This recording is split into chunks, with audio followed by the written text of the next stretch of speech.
yang ramai yang dirahmati Allah Subhanahu Wa Taala sekalian. Dewan ni sepatutnya sejuk, tapi disebabkan bilangan yang ramai dan nampak macam ramai mujahidat ni, sedia ke nak pergi perang ni? Subuh bangun pukul berapa? Kalau pukul 6 subuh, yang tu tak lulus lah untuk pakai selendang tu. Sini subuh jam berapa? 4. 6 dah habis lah. Peranan wanita akhir zaman. Maghrib jam berapa? 5:30. Hampir 6 lah, insya-Allah. Saya keluar jam 4 pagi tadi. Sekarang 4:30. Sepatutnya tukar pakaian, tak sempat terus ke sini dari airport tadi sebab flight delay agak lama. Muslimat yang dirahmati Allah sekalian, sekarang kita berada dalam dewan, dan dewan ini berada di atas muka bumi Allah, dan kita berada di fasa dunia. Malam ni insya-Allah dalam ceramah saya akan sebutkan tentang fasa akhir zaman. Malam ni. Yang petang ni kita nak tengok khusus tentang peranan wanita.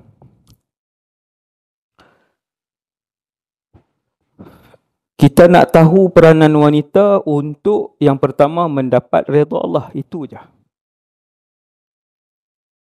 Kenapa nak tahu peranan wanita akhir zaman? Yang pertama untuk dapat redha Allah. Untuk Allah suka dan sayang dengan kamu, akhirnya Allah redha dengan kamu. Sebab tu kita nak tahu apa peranan kita. Yang kedua, wanita pertama yang wujud dalam alam ini, sampailah wanita yang terakhir lahir di bumi ini, kesemuanya kalau mereka taat kepada Allah, mereka layak untuk masuk syurga dan dapat redha Allah. Tidak ada beza. Wanita pertama yang ada atas dunia ni namanya Hawa alaihassalam, isteri Nabi Adam, antara wanita tercantik dunia. Dia adalah wanita pertama yang diciptakan oleh Allah, sampailah wanita terakhir yang akan dilahirkan nanti. Hanya Allah yang tahu siapakah bayi wanita ataupun makhluk wanita yang terakhir yang akan diciptakan oleh Allah, dilahirkan oleh mana manusia di atas dunia ni nanti. Semua ini layak untuk masuk dalam syurga dan layak untuk dapat redha Allah. Sama sahaja. Persoalannya ialah wanita yang paling ramai masuk syurga adalah yang paling hampir zaman dengan Rasulullah sallallahu alaihi wasallam. Yang paling dekat dengan zaman Rasulullah, itulah yang paling hampir masuk ke dalam syurga. Siapakah wanita yang paling dekat dengan zaman Nabi? Sahabiyat. Apa maksud sahabiyat? Orang Islam pada zaman itu. Sahabat-sahabat pada zaman itu yang muslimah. Mereka lah yang ramai ahli syurga. Kemudian berkurang, kemudian berkurang, kemudian berkurang. Bayangkan 1400 tahun selepas itu, lagilah berkurang. Ketika Allah memanggil Nabi Adam di mahsyar, tengok ini 1000 orang, ini 1000. Yang di belakang sekali, saya dah tak nampak dah warna apa mukanya. Di belakang sekali, putih ke, koko ke, saya dah tak nampak, baru 1000 orang. ketika 1000 orang di mahsyar, Allah panggil Nabi Adam, wahai Adam, asingkan cucu cicit kamu yang ahli syurga dan neraka. Lalu hadis ini sahih. Kemudian Nabi Adam pun memilih, bukan ikut suka hati dia.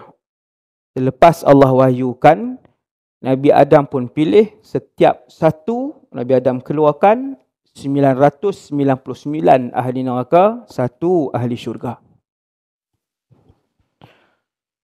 999 ahli neraka, satu ahli syurga. Itu nisbah dia. Untuk kita letak di dalam akal ini, betapa besar nisbah. Beza yang jauh, jarak yang begitu jauh, ahli syurga dan ahli neraka. Ini 1000 orang. Ini 1000 ni, saya dimaklumkan 1000 orang saja. Seorang saja. Semoga semua ini adalah ahli syurga, insya-Allah di akhirat kelak. Amin. Bayangkan, nak mudah faham, satu orang sahaja daripada 1000 seperti 20-23 dunia petang ini. Sekarang ada 8 bilion manusia yang hidup, sedang bernafas, 2 bilion Islam, 6 bilion tidak Islam. 2 bilion Islam, 6 bilion tidak Islam. 6 bilion ini bila-bila masa sahaja, setiap hari ada orang mati, walaupun tidak dibom. Di Malaysia ada orang mati, di Thailand ada orang mati, di Indonesia ada orang mati setiap hari. Setiap hari ada orang mati, walaupun tidak dibom. Mana-mana 6 bilion ini yang mati, maka mereka kekal wal'iyadzubillah di dalam neraka jahanam buat selama-lamanya. Selama-lamanya. Inna lillahi wa inna ilaihi raji'un. Bayangkan sahaja, kalian boleh tak tutup lampu ni? Sebab dia memanaskan lagi ni. Betul tak? Jangan panaskan keadaan. Kalau ada kipas lagi bagus. Saya sedang semakin apa? Kalau ada kipas yang ni kan, yang berdiri itu. Okey. Apa tadi? Bayangkan, sekarang bayangkan. 1000 orang ni Allah arahkan duduk di dalam dewan ini, jangan keluar 10 tahun.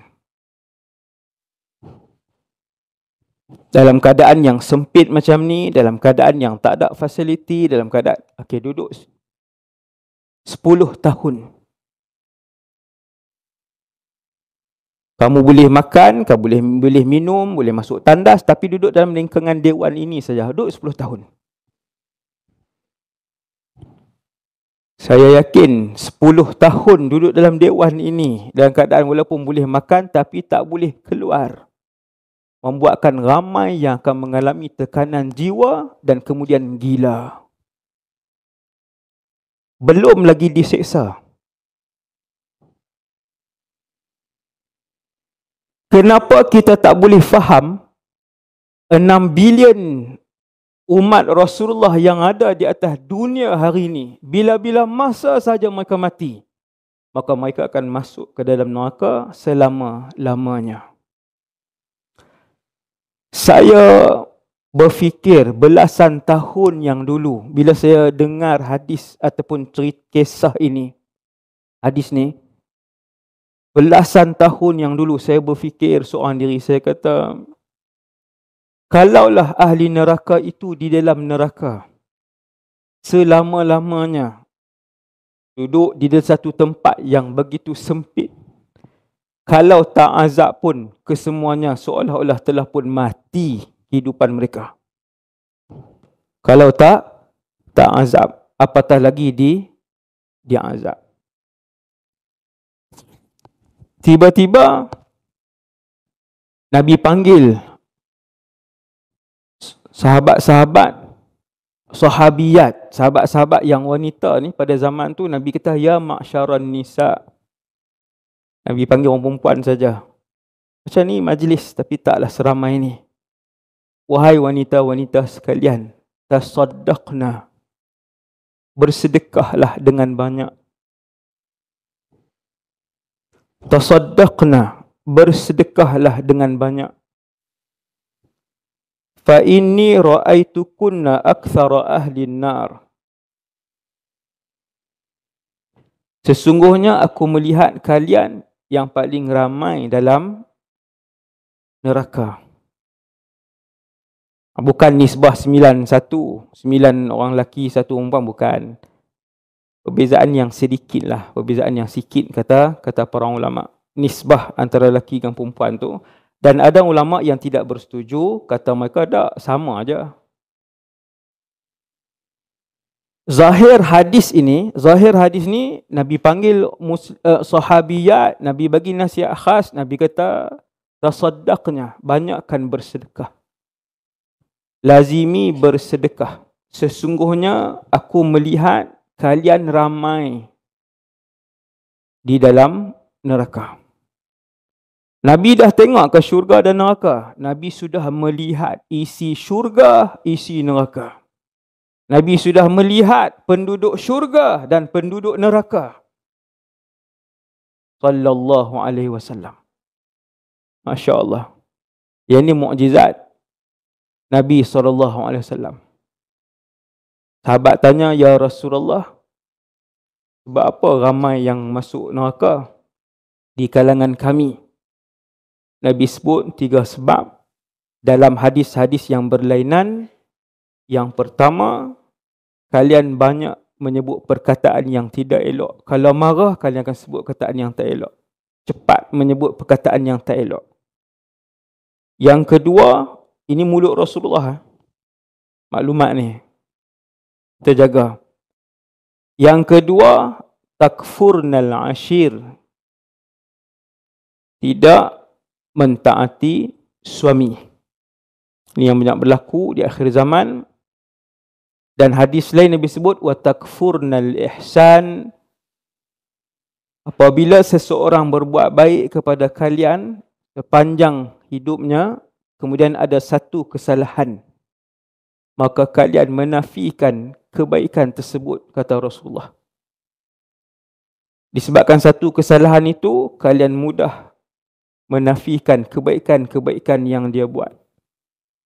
Ini yang tiga benda yang petang ni nak kena sebut selalu kepada diri kita. Untuk kita muhasabah, cuba tengok apa yang Nabi sebut ni ada tak dekat kita? Tak ada. Alhamdulillah. 3 perkara ni. Yang pertama, banyak sebutan yang tak elok, perkataan yang tak elok. Apabila bergaduh, bersembang, bahkan kadang tak bergaduh pun bersembang, perkataan yang tak elok. Kalau tak ada, Alhamdulillah. Yang kedua, ketaatan kepada suami. Kalau kita taat, Alhamdulillah. Dan yang ketiga, mengenang jasa orang yang buat baik kepada kita. Jangan mudah dengan satu kesalahan kita melupakan semua kebaikan yang dia buat. Ini 3 yang digariskan oleh Nabi sallallahu alaihi wasallam. Poin yang ke-6. Ataupun saya tak ingat yang ke berapa.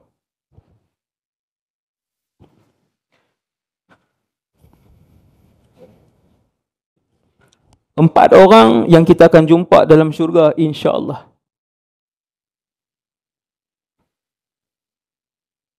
Empat orang wanita yang kita akan jumpa dalam syurga nanti, insya-Allah mereka adalah ketua-ketua wanita syurga. Ramai yang tahu. Kalau yang kaki mengaji, orang Kedah kata kaki mengaji lah, selalu belajar, dia akan tahu. Angkat tangan, berapa orang yang tahu 4 ketua wanita syurga, angkat tangan. Hai, tak ramai ni orang sandakan ni. Yang tahu boleh balik awal. Mestilah tak mau kan. Tapi kalau pergi sekolah, balik awal seronok lah, pergi kerja ke. 4 orang presiden wanita syurga. Yang pertama, Maryam bintu Imran. Yang kedua, Khadijah bintu Khuwailid. Yang ketiga, Fatimah bintu Muhammad sallallahu alaihi wasallam. Yang keempat, Asyah bintu Muzahim. Itulah 4 ketua wanita kalian. Itulah 4 orang ketua wanita kalian, dan ketahuilah keempat-empat mereka adalah suri rumah. Dan ketahuilah keempat-empat mereka adalah suri rumah. Pekerjaan teragung dan termulia seorang wanita melebihi jihad seorang lelaki adalah menjadi suri rumah yang baik. Ambil ni sampai akhir hayat. Tak payah rasa terhina, kita duduk di rumah, membesarkan anak-anak, menguruskan rumah, membahagiakan suami, jangan rasa terhina. Hakling semua orang berkerjaya, kita nak beli beg LV tak boleh. Tengok kawan-kawan pakai beg mewah, tengok kawan-kawan. Syurga yang tinggi menanti kalian. Sayyidatuna Khadijah bintu Khuwailid, korporat. Ahli korporat, ahli perniagaan dulu sebelum berkahwin. Lepas berkahwin dengan Rasulullah sallallahu alaihi wasallam, ketua wanita syurga ini meninggalkan harta dia 1/5 kekayaan Mekah. Dia bukan toke satu syarikat, tahu, bukan 2 syarikat. Kekayaan wanita ini, Sayyidatuna Khadijah ini 1/5 kekayaan Mekah. Semua tu saham dan duit dia. Kayanya Sayyidatuna Khadijah. Tapi bila berkahwin dengan Rasulullah, Nabi walaupun ada 9 isteri, 11 isteri, Allah takdirkan yang melahirkan anak-anak Rasulullah seorang saja. Ataupun 2. 11 isteri yang melahirkan anak, kemuliaan melahirkan anak Rasulullah 2 orang saja. Khadijah Al-Kubra bintu Khuwailid, dan yang kedua Maryah Al-Qibtiyah. 2 orang ni je yang lahirkan untuk Rasulullah. Subhanallah. Sayyidatina Khadijah membuat keputusan yang besar. Membuat keputusan yang besar, tidak lagi menguruskan perniagaan hartanya yang banyak, terus berada di dalam rumah, menguruskan Rasulullah dan 6 orang anak. Dekat rumah mereka, dekat dengan pintu Marwah pada hari ini. Kita keluar pintu Marwah, belah kanan dalam berapa puluh meter sahaja, ataupun berapa belas meter di situ. Pergi dengan mutawif, tanya mutawif, di mana rumah Rasulullah membesarkan 6 orang anaknya dengan Sayyidatuna Khadijah? Ada tapak. Rumah tu tak ada dah. Bolehlah tunjuk tapak tu. Di situ rumah. Tuan-tuan boleh bayangkan seperti mana kita membesarkan anak-anak, melihat anak-anak itu membesar setiap hari di depan mata kita.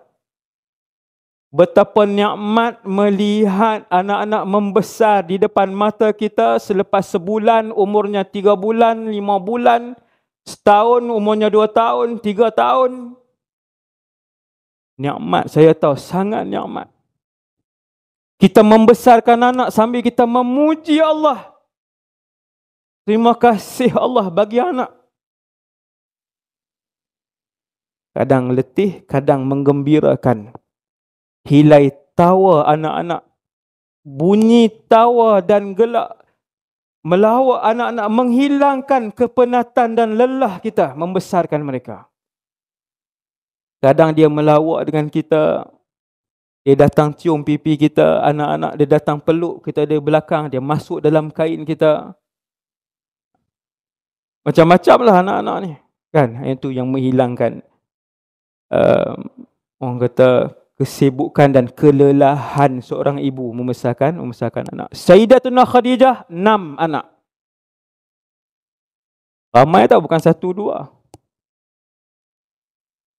Dan ketika itu, sebelum menjadi Rasul tu, Nabi juga naik ke Gua Hira.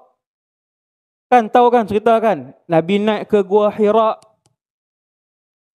Siapa yang dah pernah pergi ke Mekah, kita ambil van, kita ambil teksi, kita ke Gua Hira. Di situ Nabi selalu berkhalwah. Khalwah bermaksud berseorangan. Nabi muhasabah, Nabi munajat, Nabi solat 2 rakaat petang, 2 rakaat pagi. Nabi duduk di situ.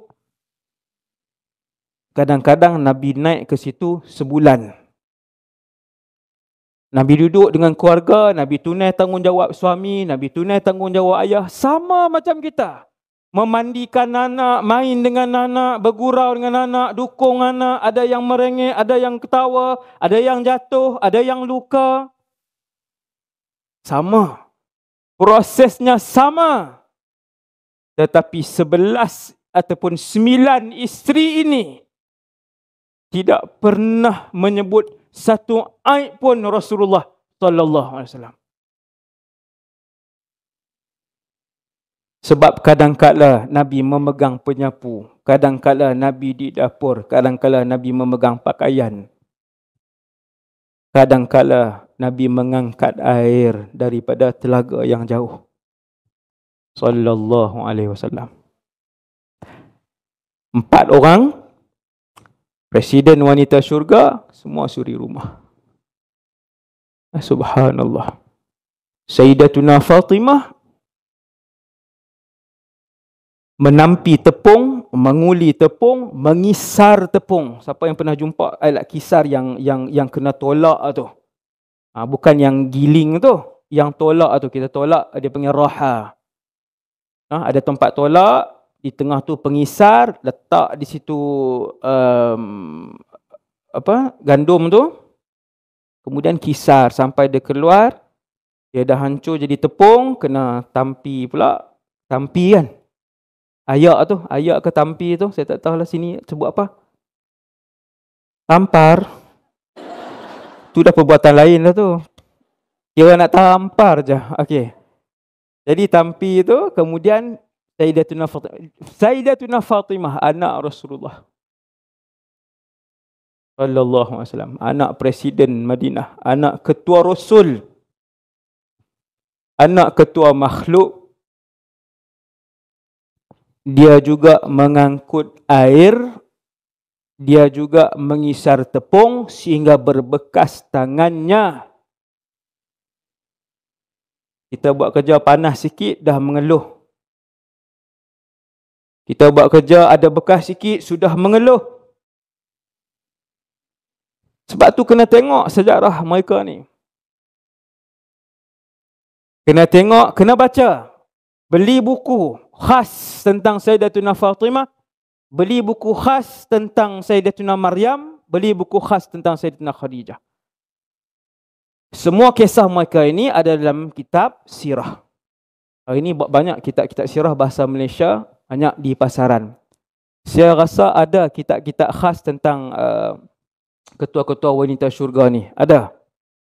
Lihat bagaimana kehidupan mereka, kita akan mendapati kehidupan mereka lebih kampung, lebih susah daripada kita. Subhanallah. Tapi mentaati suami masing-masing. Sayyidatuna Khadijah tinggalkan perniagaan. Tuan-tuan bayang berapa, puan-puan bayang waktu tu berapa puluh juta, berapa ratus juta harta beliau. Wallahu alam, kita tak tahu kan. Tapi banyak. Tinggal besarkan 6 orang anak. Kemudian ke-6 ini Allah uji Rasulullah sallallahu alaihi wasallam. 6 ni Allah uji Rasulullah sallallahu alaihi wasallam, mereka kesemuanya, minta maaf, 7 anak Nabi kesemuanya meninggal di hadapan Rasulullah kecuali seorang sahaja yang meninggal beberapa bulan selepas Rasulullah wafat. 7 orang anak Rasulullah, 6 meninggal. Allah uji Rasulullah selaku makhluk yang paling taat dan paling bertakwa, aku tarik anak kamu 6 orang. Semua wafat. Sebelum Rasulullah wafat, Nabi tengok dengan matanya. Puan-puan sekalian, siapa yang dalam dewan ni Allah uji dengan kematian? Anak dia 4, 4 meninggal. Anak dia 5, 5 meninggal. Rasulullah anaknya 7, 6 Allah uji depan mata Nabi. Nabi pegang Ibrahim, Nabi pegang Qasim, anak Nabi, menggeletar tubuh Nabi. Air mata basah muka Nabi. Sebab Nabi juga manusia biasa. Nabi juga manusia biasa. Poin saya tadi yang isteri-isteri Rasulullah tadi ni.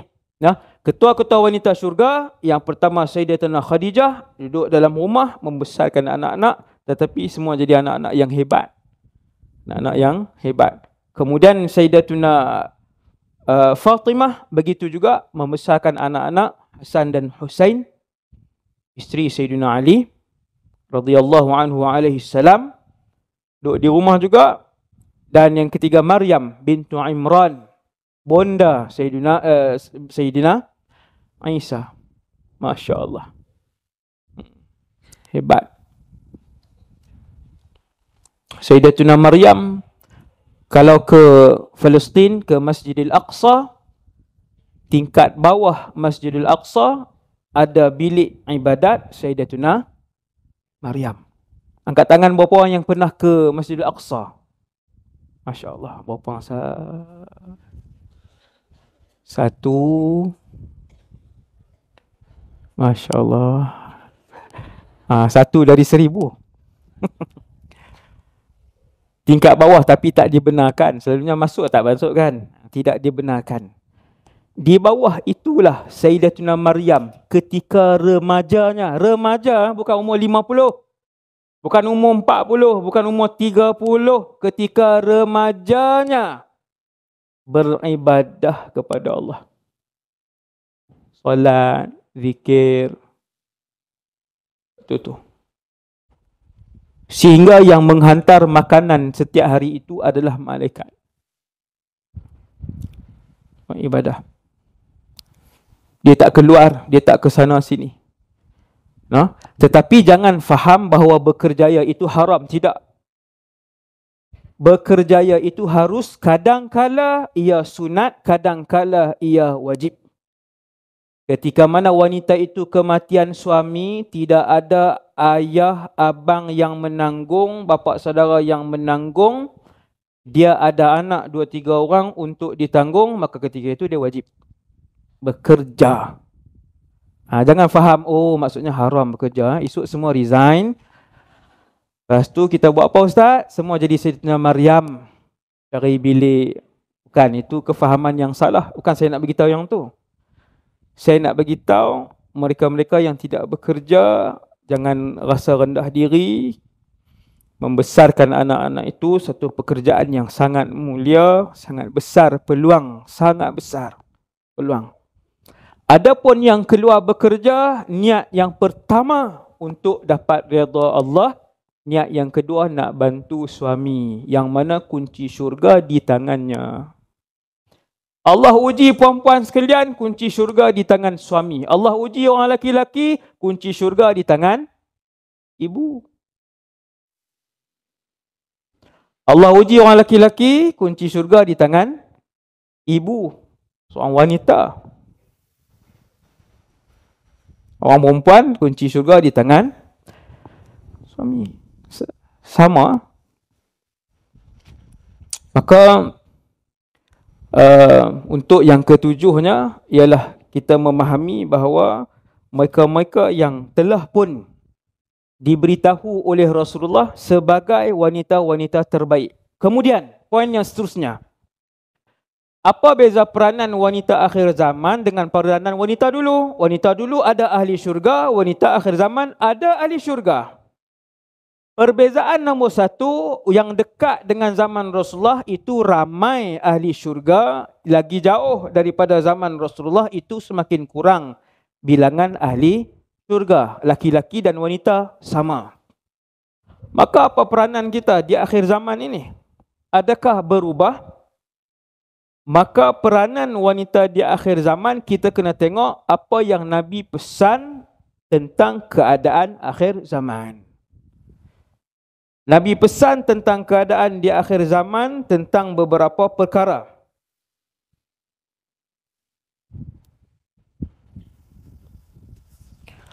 Nabi pesan tentang akhir zaman beberapa perkara.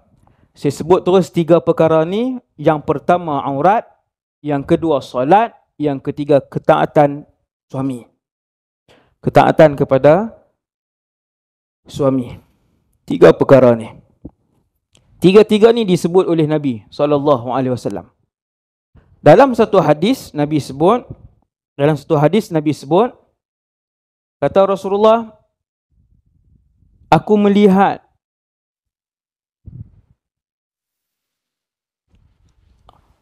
ada 2 kumpulan yang aku tidak pernah lihat mereka. Bukan Nabi pernah melihat, Nabi tidak pernah melihat mereka sepanjang hidup. Min ahli nar, daripada ahli neraka. Yang pertama, kumpulan yang memukul orang dengan cemeti. Dan yang kedua Nabi sebut, di akhir zaman nanti akan muncul sekumpulan wanita di kalangan umat Nabi Muhammad.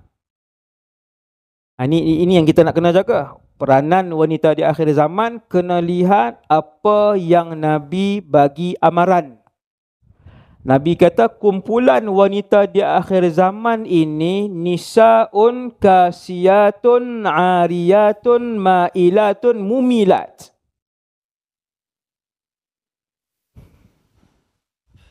Peranan keadaan wanita akhir zaman, tanda dekat dengan kiamat akan muncul wanita di akhir zaman kasiyat ariyat, pakai baju tetapi berbogel.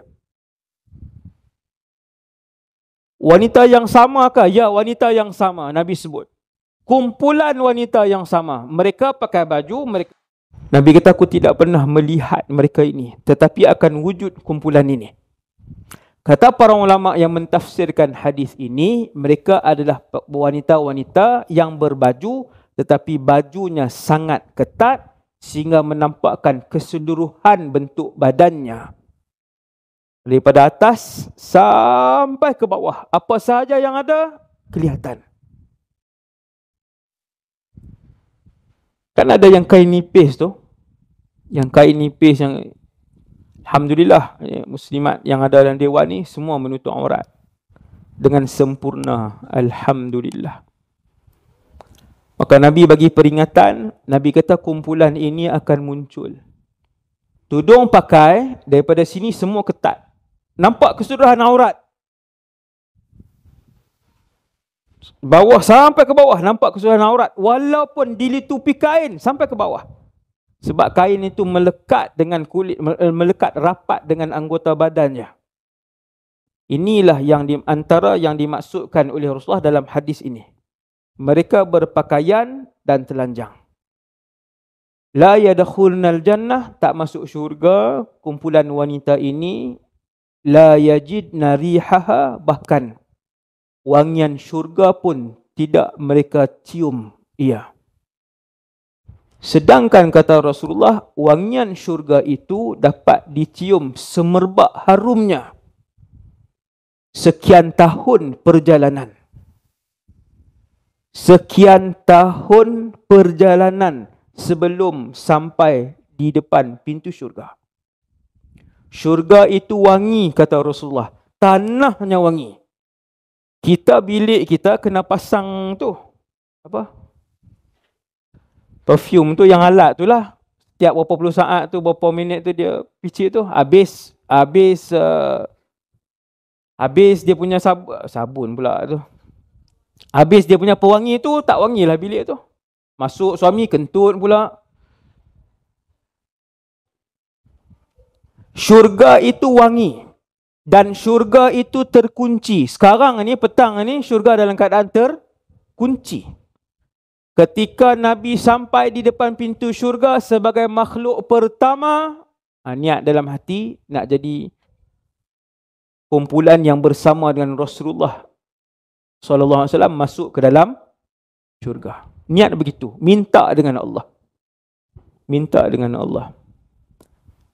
Apa dia saya suruh minta, tuan, perempuan sekalian, muslimat sekalian, saya minta kita semua mohon dengan Allah, selalu ulang, ya Allah, pilih kami untuk jadi kumpulan pertama yang masuk syurga bersama Rasulullah sallallahu alaihi wasallam.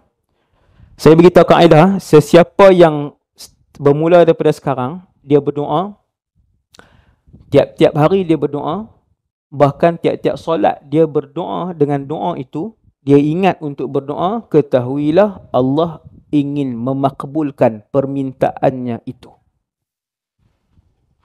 Sebab yang mengingatkan kita dengan permintaan siapa? Allah.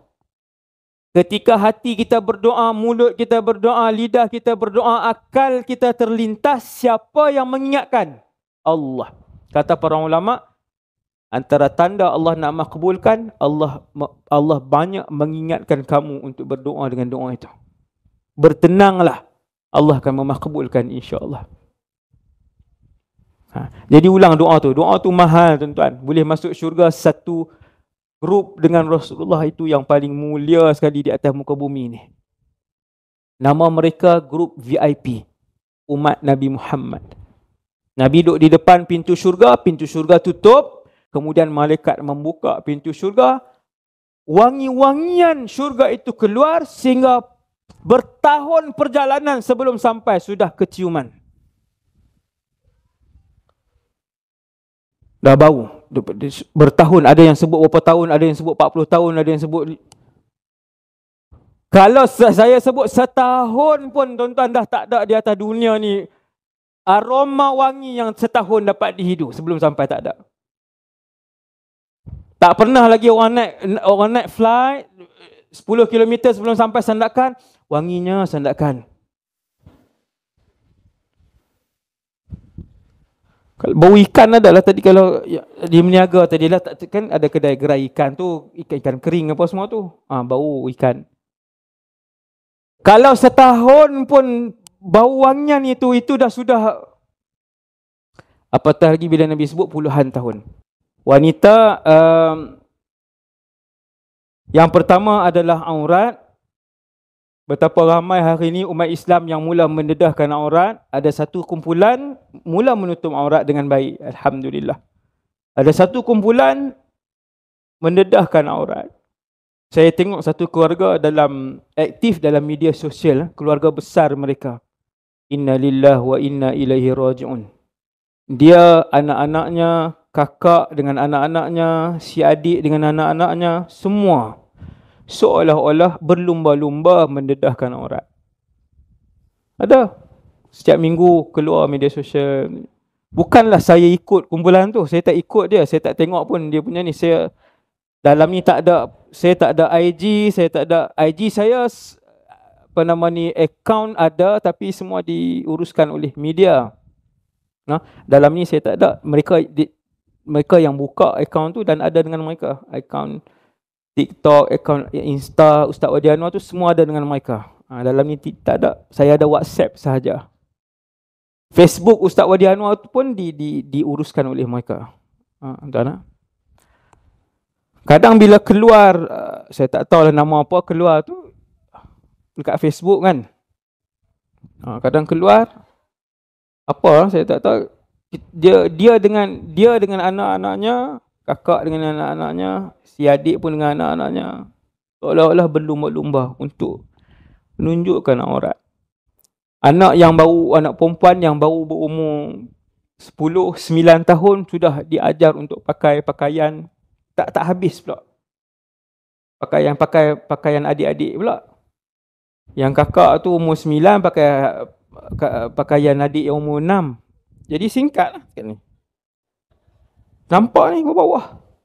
Inna lillahi wa inna ilaihi raji'un. Ini yang Nabi ingatkan untuk wanita akhir zaman. Banyak dilakukan. Yang kedua, solat. Solat. Tajuk yang sangat utama. Kalau ada 1000 kebaikan, nombor 1 dari 1000 itu adalah solat. Ingat begitu aja. Kalau ada 1000 jenis ibadah dan kebaikan, yang pertama di kalangan 1000 ibadah dan kebaikan itu adalah solat.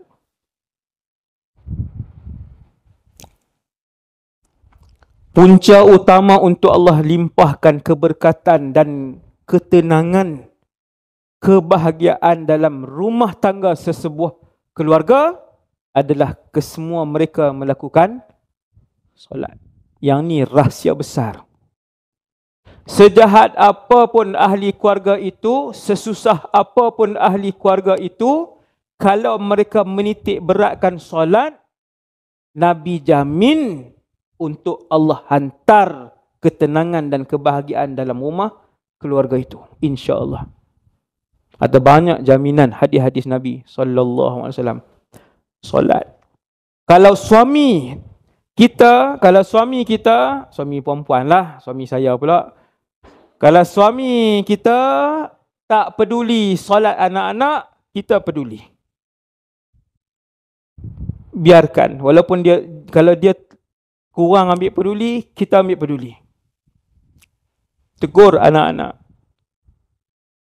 Daripada dia umur 4 tahun, 5 tahun tu dah mula. Dia akan ikut. Dia umur 3 tahun dia ikut. Betul tak? Anak-anak umur 3 tahun dia dah ikut. Kita sujud sini, dia sujud sana. Kita sujud sini, rakaat kedua dia sujud sana. Biarkan. Biar dia belajar solat.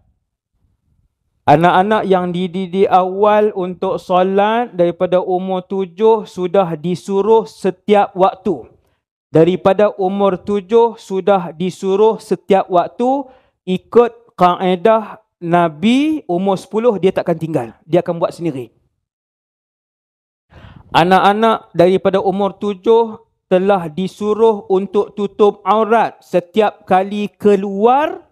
Umur 10 ikut kaedah Rasulullah, dia takkan keluar dalam keadaan buka aurat, dia takkan. Ini kaedah Rasulullah. Tapi mula dengan umur 7. Aurat pun sama, solat pun sama. Tengoklah keajaiban yang akan berlaku. Tapi kalau kita mula umur 11, mula umur 13, itu salah kita. Buat macam mana? Mohonlah dengan Allah. Kadang ada ibu bapa, dia sudah terlewat, insaf lewat, dia pun dah umur 30 lebih baru insaf, kemudian anak-anak dah umur 14 apa semua kan. Teruskan menegur, kerana Allah tidak tanya apakah anak kamu solat ataupun tidak, tetapi Allah akan soal kamu tegur ataupun tidak. Kamu sampaikan ataupun tidak bahawa solat itu wajib. Kalaulah natijah yang disoal oleh Allah, maka orang yang paling masuk neraka adalah Nabi Nuh AS. Kalaulah natijah yang dipersoalkan oleh Allah, maka Nabi Nuh paling layak masuk dalam neraka. Sebab Nabi Nuh berdakwah 1000 tahun. Berapa orang yang masuk Islam? Tak sampai 100. Nabi Nuh berdakwah hampir 1000 tahun, tak sampai 100 orang masuk Islam. Nabi Nuh ahli syurga ke ahli neraka? Ahli syurga. Bahkan presiden antara 5 presiden para rasul. Antara 5 presiden para rasul, salah seorangnya Nabi Nuh AS. Berapa umurnya? 1000 tahun. Berapa umat dia yang masuk Islam? Tak sampai 100 orang. Apa soalan yang Allah tanya kepada Nabi Nuh di mahsyar? Allah tanya Nabi Nuh, "Ya Nuh, hal ballaghta qaumak?" Apakah kamu menyampaikan dakwah ini kepada umat kamu? Nabi Nuh kata, "Ya wahai Allah, aku sampaikan. Aku beritahu kepada mereka la ilaha illallah. Wahai Allah, aku beritahu kepada mereka zina itu haram. Wahai Allah, aku beritahu kepada mereka solat itu wajib. Wahai Allah, aku beritahu kepada mereka menutup aurat itu wajib." Nabi Nuh jawab, aku beritahu. Itu huraian kepada soalan itulah, saya huraikan.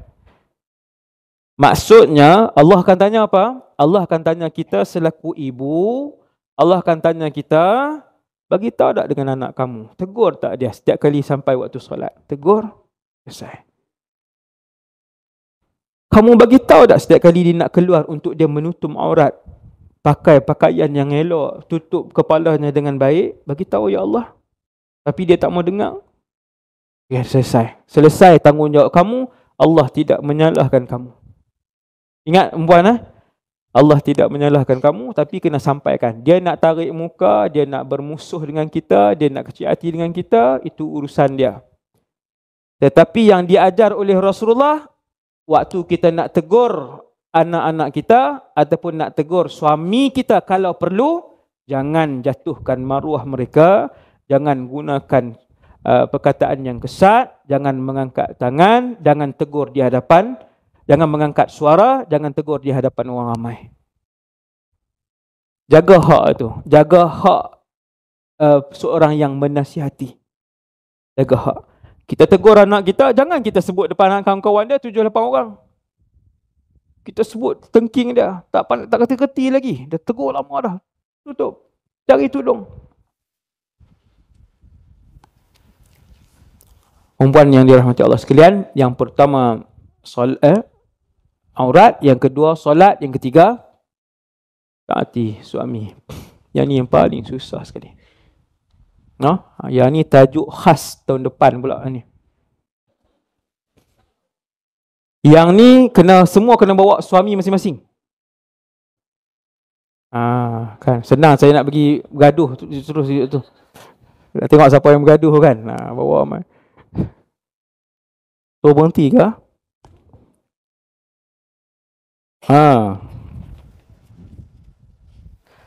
Saya ada bawa pen drive. Pen drive tu ada ceramah saya. Pen drive yang saya sendiri keluarkan. Ada ceramah saya lebih kurang 150. Tajuk syurga, tajuk mahsyar, tajuk apa. Pen drive tak banyak, ada berapa aja, berapa ratus di belakang. Di mana saya pun tak tahu. Ada? Oh, sudah dijual. Okey, ni dia orang suruh ni sebut pula. Okey, dalam tu ada bacaan Quran saya, ada zikir daripada saya sendiri, bacaan Quran saya sendiri, beberapa surah lah. Dan ada munajat yang tak ada di YouTube lah. Ada munajat ringkas saya yang tidak ada di YouTube dalam pen drive tu. Kemudian yang ketiga adalah kepada suami.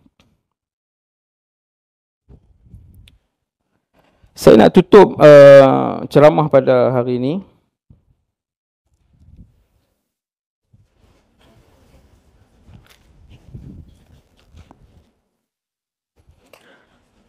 Berkaitan dengan dua orang yang hebat, dua orang lelaki yang hebat datang daripada asuhan dua wanita yang hebat. Alam ini begitu. Lelaki pertama yang hebat namanya Sayyiduna Anas ibn Malik, sahabat Nabi. Ringkas je, cerita Sayyidina Anas ni 1 jam. Saya ringkaskan ke 5 minit. Sayyidina Anas adalah sahabat Rasulullah. Dia orang Madinah. Bukan Muhajirin, beliau Ansar. Waktu Nabi berhijrah ke Madinah, Rasulullah tidak membawa apa-apa harta. Nabi sampai, Nabi tumpang di rumah Abu Ayyub Al-Ansari radhiyallahu anhu selama beberapa bulan. Kemudian sahabat-sahabat bina bilik untuk Rasulullah. Bukan rumah banglo, bina bilik untuk Rasulullah. Bilik-bilik itu kalau keluar daripada Masjid An-Nabawi, bab apa yang menuju ke Baqi' tu, bab Baqi' lah kan? Apa yang tahu? Yang hujung ni bab Jibril ke Babus Salam? Saya tak ingat dah Ustaz. Memang kalau bab masuk sini pintu apa? Babus Salam. Hujung sana? Bab Jibril kan? Okey.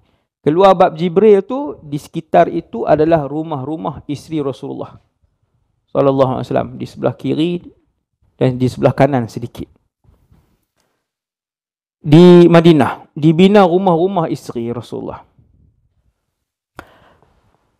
Penduduk Madinah ketika itu ada yang bawa ke rumah Rasulullah, ada yang bawa, saya bagi contoh, bawa penyapu, ada yang bawa rice cooker, ada yang bawa langsir, ada yang bawa, begitulah contohnya. Lalu ibu Anas bin Malik ni, tengok ibu yang hebat. Saya mengagumi ibu Sayyidina Anas ni. Waktu saya belajar belasan tahun dulu.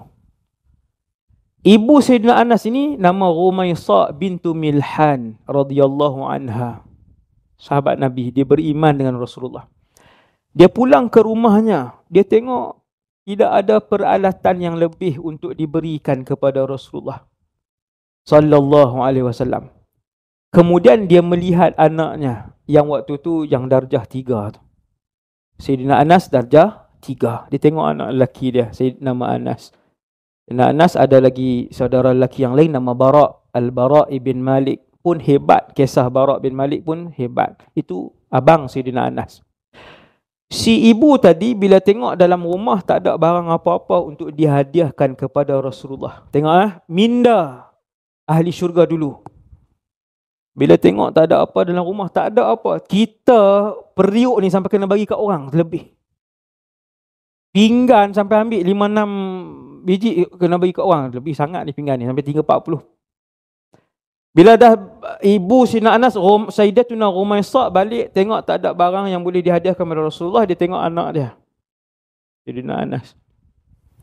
Dia pun bawa Sayyidina Anas buat pergi rumah Nabi. Ya Rasulullah, khuwaidimuka Anas. Wahai pesuruh Allah, ini anak saya. Wahai pesuruh Allah, suruhlah dia buat apa sahaja. Bantu kerja seharian kamu. Bekerja untuk kamu tanpa gaji. Bijak ibu Anas. Satu-satunya wanita dunia yang menyerahkan anaknya kepada Rasulullah untuk berkhidmat kepada Rasulullah. Dan anak ini bukan sahaja mendapat akhirat, juga mendapat kebaikan dunia yang besar. Sayyidina Anas bin Malik. Dia mati, Sayyidina Anas ni meninggal sebagai orang paling kaya di Basrah. Umur 100 lebih, anak melebihi 70 orang. Sayyidina Anas bin Malik, orang yang paling kaya dengan umur yang mencecah 100 umurnya. Ketika si ibu yang bijak tadi, tengok, dia serah anak dia yang kecil untuk, tapi taklah kecil sangat, umur 9 ni dah boleh ambil air, pergi kedai beli barang, ambil selipar Rasulullah. Dia menempatkan anaknya pada mata orang lain sebagai kuli Rasulullah, tetapi pada mata si ibu, dia ni akan menyerap dan akan terpindah kebaikan, ilmu, keberkatan mencurah-curah dalam hidup Anas ibn Malik, dan memang itu yang berlaku. Si ibu tadi kata, ya Rasulullah, aku tak ada harta, aku hanya ada anak, aku serahkan Anas kepada kamu untuk dia buat kerja. Padahal sebenarnya anak itu bukan untuk buat kerja semata-mata, tetapi anak itu diserahkan untuk ditarbiah, dibesarkan, dididik dengan tangan langsung daripada Nabi SAW. Beruntungnya Sayyidina Anas. Lepas Nabi wafat, Sayyidina Anas kata apa? Sayyidina Anas kata, 10 tahun aku khidmat dengan Rasulullah, sekalipun Nabi tak pernah mengangkat suaranya. Sallallahu alaihi wasallam. Kita hari-hari angkat suara. Lambat tutup pintu, marah. Lambat angkat kain, marah. Tak sapu sampah, marah.